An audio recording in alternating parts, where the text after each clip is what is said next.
Ladies and gentlemen, I am truly honored to introduce the Walter Camp Football Foundation Coach of the Year, Les Miles.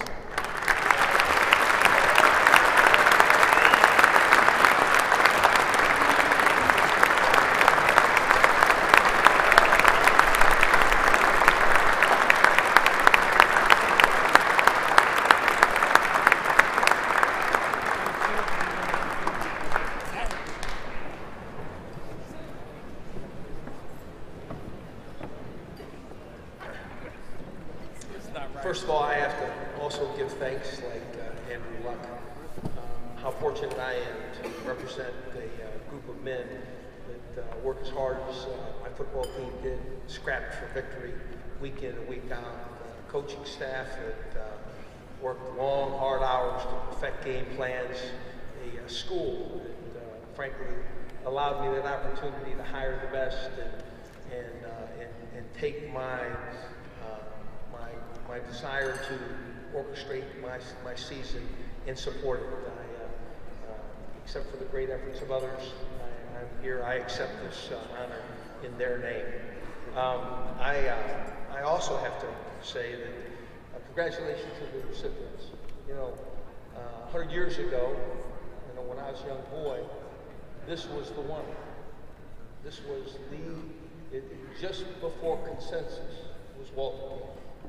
In other words, it was the award. You can look back and tell your family that you made it. This is the deal. So congratulations to you.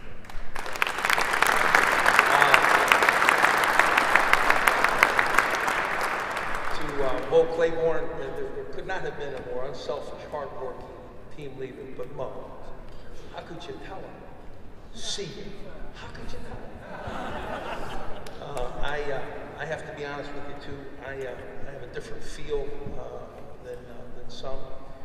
I come into the room, and I'm a Michigan graduate. I want you to know something. I don't own a red tie. I don't support red cars.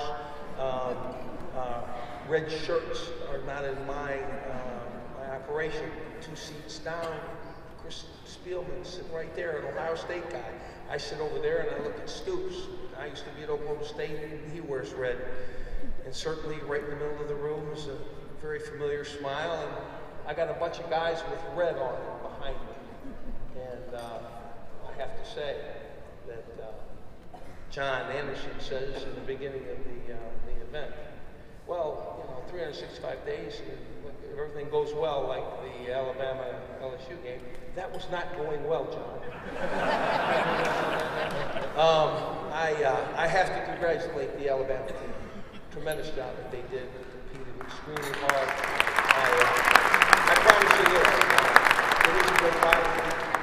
It would be our desire to honor our rivals with our greatest effort. So,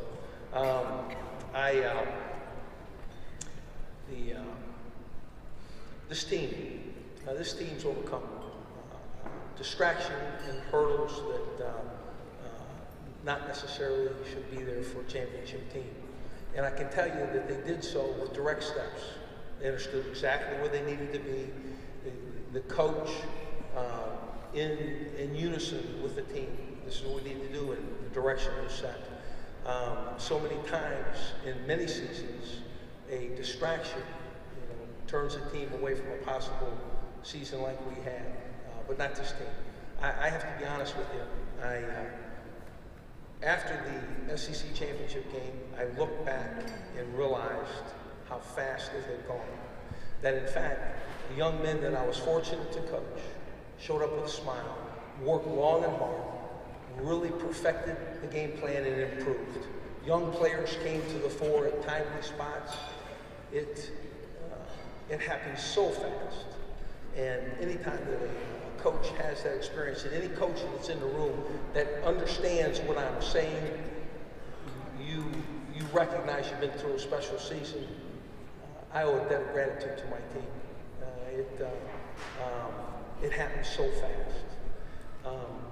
I can tell you in this room, you know, there's so much football, and I have a 13-year-old son over there somewhere, Ben Miles, who decided he would accompany his dad to this event because he wanted to see Andrew Lux, and you wanted to see the Courtney Upshaws and the Trent Richardsons and the great players of college football.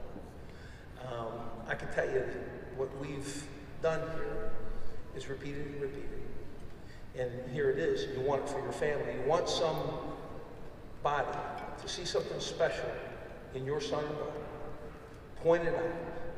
Give effort and energy in teaching and training. Having attention to detail. Making your son or daughter accountable. Until which time that they try and they try, and they finally figure out that they can. And when they learn that lesson and repeat it again and again, it will have changed the course of their life. I'd like to thank Walter Camp and the foundation because it's your ability to point that lesson out year after year that makes a difference. Thank you so much.